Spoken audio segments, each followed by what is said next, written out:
வணக்கம். நெல்லை அமுத சுரபி சேனலுக்கு உங்களை வரவேற்கிறேன். இன்னைக்கு நாம் கேழ்வரகு கொழுக்கட்டை செய்ய போகிறோம். கேழ்வரகு வச்சு செய்கிறோம். ஆவியிலையும் வேக வைக்கிறதுனால இது ஒரு சத்தான உணவு. காலை உணவாகவும் எடுத்துக்கலாம். சாயங்காலம் ஸ்கூல் விட்டு வர்ற குழந்தைங்களுக்கு இதை கொடுக்கலாம். இதோட சுவையும் ரொம்பவே நல்லாயிருக்கும். இப்போது கேழ்வரகு கொழுக்கட்டை எப்படி செய்கிறதுன்னு பார்க்கலாம் வாங்க. ஒரு பாத்திரத்தில் நான் ஒரு கையளவு பாசிப்பருப்பு எடுத்துருக்கிறேன். பாசிப்பருப்பு உங்கள் சுவைக்கு தகுந்த மாதிரி கூட்டி குறைச்சி போட்டுக்குங்க. இப்போது பாசிப்பருப்பில் தண்ணி ஊற்றி 2 தடவை கழுவி எடுத்துக்கலாம். திரும்பவும் பாசிப்பருப்பு முங்குற அளவுக்கு தண்ணி ஊற்றி பருப்பை 1 மணி நேரம் ஊற வச்சுக்குங்க. 1 மணி நேரம் ஆயிடுச்சு. பாருங்கள், பாசிப்பருப்பு நல்லா ஊறியிருக்கு. இந்தளவுக்கு நல்லா ஊறணும். இப்போது பருப்பில் உள்ள தண்ணியெல்லாம் வடிச்சிட்டு தண்ணி இல்லாமல் பருப்பை மிக்ஸி ஜாரில் போட்டுக்கலாம். 2 பூண்டு பல், சின்ன துண்டு இஞ்சி தோலை சீவிட்டு போட்டிருக்கிறேன். காரத்துக்கு நான் ஒரு வரமிளகா போட்டிருக்கிறேன். நீங்கள் உங்கள் காரத்துக்கு தகுந்த மாதிரி போட்டுக்குங்க. 1 டீஸ்பூன் ஜீரகம் போட்டு தண்ணி இல்லாமல் கொரப்பாக அரைச்சிக்குங்க. பாருங்கள், இந்த மாதிரி அரைச்சிக்குங்க. இப்போது ஸ்டவ்வை ஆன் பண்ணிவிட்டு ஃப்ளேமை கம்மி பண்ணி வச்சுட்டு வடை சட்டி வச்சுக்கலாம். நான் இந்த டம்ளருக்கு 1 டம்ளர் கேழ்வரகு மாவு எடுத்துருக்கிறேன். மாவை நல்ல வாசம் வர வரைக்கும் வறுத்துக்குங்க. பாருங்கள், இந்தளவுக்கு நல்லா வறுபடணும். நல்ல வாசம் வருது. இப்போது இந்த மாவை ஒரு தட்டில் போட்டுக்கலாம். மாவு சரியாக வறுபடலைன்னா கொழுக்கட்டை பிசு பிசுன்னு இருக்கும். அதனால் நல்லா வறுத்துக்குங்க. மாவை ஜாஸ்தியாக கூட நீங்கள் வறுத்து ஒரு டப்பாவில் போட்டு வச்சுக்கிட்டிங்கன்னா கேழ்வரகு இடியாப்பம், புட்டு, இந்த மாதிரி கொழுக்கட்டை செய்கிறப்போ டக்குன்னு எடுத்து போட்டு செய்கிறதுக்கு ஈஸியாக இருக்கும். அதே வடை சட்டியில் நான் இந்த ஸ்பூனுக்கு 3 ஸ்பூன் எண்ணெய் ஊற்றிருக்கிறேன்.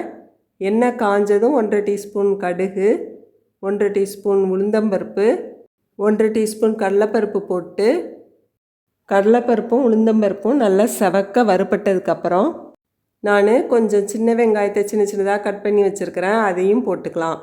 பெரிய வெங்காயமும் போடலாம். கொஞ்சம் கருவேப்பிலையும் போட்டு வதக்கி விட்டுக்கலாம். வெங்காயம் ரொம்ப வறுபடணுன்னு வேண்டாம். பாருங்கள், இந்தளவுக்கு வறுபட்டால் போதும். இப்போது 2 சின்ன கேரட்டை தோலை சீவிட்டு செதுக்கி வச்சுருக்கிறேன். அதையும் போட்டுக்கலாம். கேரட்டுக்கு பதில் முருங்கைக்கீரை கூட போட்டு செய்யலாம். அதுவுமே ரொம்பவே நல்லாயிருக்கும். இப்போது இதில் 3/4 டீஸ்பூன் பெருங்காயத்தூள், அரைச்சி வச்சுருந்த பாசிப்பருப்பையும் அதில் போட்டுக்கலாம். போட்டுட்டு எல்லாத்தையும் நல்லா சேர்ந்தாப்பில் வதக்கி விட்டுக்குங்க. அடியில் பிடிக்கும். ஃப்ளேமை கம்மி பண்ணி வச்சுட்டே வதக்கி விட்டுக்குங்க. அந்த பாசிப்பருப்போட பச்சை வாசனை போகிற அளவுக்கு 1 நிமிஷம் வதக்கி விட்டுக்குங்க. இப்போது இதில் கொஞ்சம் தேங்காய் பூவை துருவி வச்சுருக்கிறேன். அதையும் போட்டு கொஞ்சம் கொத்தமல்லி தலையும் போட்டு எல்லாத்தையும் நல்லா சேர்ந்தாப்பில் வதக்கி விட்டுக்கலாம். நம்ம 1 டம்ளர் கேழ்வரகு மாவு எடுத்திருந்தோம். அதுக்கு 1 டம்ளர் தண்ணி ஊற்றிக்கலாம். 1 டம்ளர் மாவுக்கு 1 டம்ளர் தண்ணி கரெக்டாக இருக்கும். எல்லாத்தையும் இந்த மாதிரி சேர்ந்தாப்பில் எடுத்து விட்டுக்குங்க. இதுக்கு தேவையான உப்பு போட்டுக்கலாம். தண்ணி நல்லா கொதிக்கட்டும். அதுக்கப்புறம் மாவு போட்டுக்கலாம். பாருங்கள், தண்ணி இந்தளவுக்கு நல்லா கொதித்ததுக்கப்புறம் ஃப்ளேமை நல்லா கம்மி பண்ணி வச்சுட்டு மாவை போட்டுக்குங்க. மாவை போட்டு இந்த மாதிரி கரண்டி வச்சு கிண்டி விடுங்க. தண்ணி பத்தாத மாதிரி இருக்குது. நீங்கள் கரண்டி வச்சு கலந்து விடுறப்போ அது கரெக்டாக வரும். பாருங்கள், கரெக்டாக வந்துடுச்சு. இந்த பதத்துக்கு மாவு வந்ததுக்கப்புறம் மாவை இந்த மாதிரி நல்லா அமுக்கி விட்டுக்குங்க. ஸ்டவ்வை ஆஃப் பண்ணிவிட்டு ஒரு மூடி வச்சு அப்படி மூடி வச்சுருங்க. ஒரு 5 நிமிஷம் அப்படி இருக்கட்டும். அந்த சூட்லேயே வேகட்டும். 5 நிமிஷம் ஆயிடுச்சு. மாவு இந்த மாதிரி நல்லா கையில் பிடிக்கிறப்போ ஒட்டாமல் இருக்கணும். இந்த பதத்துக்கு இருக்கணும். இப்போது வடை சட்டியை கீழே இறக்கி வச்சுக்கலாம். கையில் கொஞ்சம் எண்ணெய் தடவிட்டு மாவை இந்த மாதிரி சேர்ந்தாப்பில் பிசைஞ்சுக்குங்க. ஒன்றா சேர்ந்தாப்பில் இந்த மாதிரி அமுக்கி பிசைஞ்சுக்குங்க. அது சேர்ந்தாப்பில் வரலனா இன்னும் கொஞ்சம் கையில் எண்ணெய் தடவிட்டு பிசைஞ்சுக்குங்க. கரெக்டாக வரும். இப்போது இதில் 1 ஸ்பூன் நெய் ஊற்றிக்கலாம். நல்லா வாசமாக இருக்கும். அதையும் நல்லா சேர்ந்தாப்பில் இந்த மாதிரி பிசைஞ்சுக்குங்க. பாருங்கள், மாவு இந்த பதத்துக்கு இருக்கணும். இப்போது கையில் கொஞ்சம் எண்ணெய் தடவிட்டு உருண்டை உருட்டிக்கலாம். பாருங்கள், உங்களுக்கு எந்த சைஸ் வேணுமோ அந்த சைஸ்க்கு ஏற்ற மாதிரி உருண்டை உருட்டிக்குங்க. இதையே நீங்கள் குழந்தைங்களுக்கு பிடிச்ச மாதிரி வேறு மாதிரி கூட உருட்டிக்கலாம்.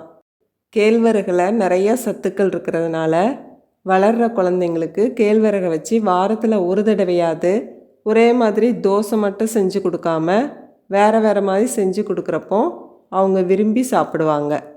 நான் உருண்டையாக உருட்டிட்டு இந்த மாதிரி நடுவில் ஒரு குழி போட்டு வச்சுருக்கிறேன். கொலக்கட்டையாகவும் பிடிச்சி வச்சுருக்கிறேன். உங்களுக்கு எந்த மாதிரி வேணுமோ அந்த மாதிரி உருட்டிக்குங்க. வடை சட்டியில் கடைசியில் இந்த மாதிரி பிடிச்சிருக்கும். அதையுமே கரண்டி வச்சு எடுத்துட்டு ஒரு உருண்டையாக உருட்டி வச்சுக்குங்க. இப்போது இந்த உருண்டையெல்லாம் இட்லி தட்டில் வச்சுக்கலாம். நான் கொஞ்சம்தான் உருட்டி இருக்கிறதுனால ஒரே தட்டில் எல்லாத்தையும் வச்சிட்டேன். இட்லி பாத்திரத்தில் தண்ணி ஊற்றி வச்சுருக்கிறேன். தண்ணி நல்லா இந்த மாதிரி கொதித்ததுக்கப்புறம் தட்டை வச்சுக்குங்க. 10 to 15 நிமிஷம் வரைக்கும் வேக வச்சுக்குங்க. 15 நிமிஷம் ஆயிடுச்சு, வெந்துடுச்சான்னு பார்க்கலாம். பாருங்கள், கொலக்கட்டை நல்லா பளபளன்னு இருக்குது, நல்லா வெந்துடுச்சு. சுற்றி தண்ணி ஊற்றிட்டு எடுத்துக்கலாம். சூடாக இருக்கும்போது கொஞ்சம் பிசு பிசுன்னு இருக்கிற மாதிரி இருக்கும். கொஞ்சம் ஆறுனதுக்கப்புறம் சாப்பிடுங்க, நல்லாயிருக்கும். சத்தான சுவையான கேழ்வரகு கொலக்கட்டை ரெடி ஆயிடுச்சு. இந்த கேழ்வரகு கொலக்கட்டையை அப்படி கூட சாப்பிட்லாம், ரொம்பவே நல்லாயிருக்கும்.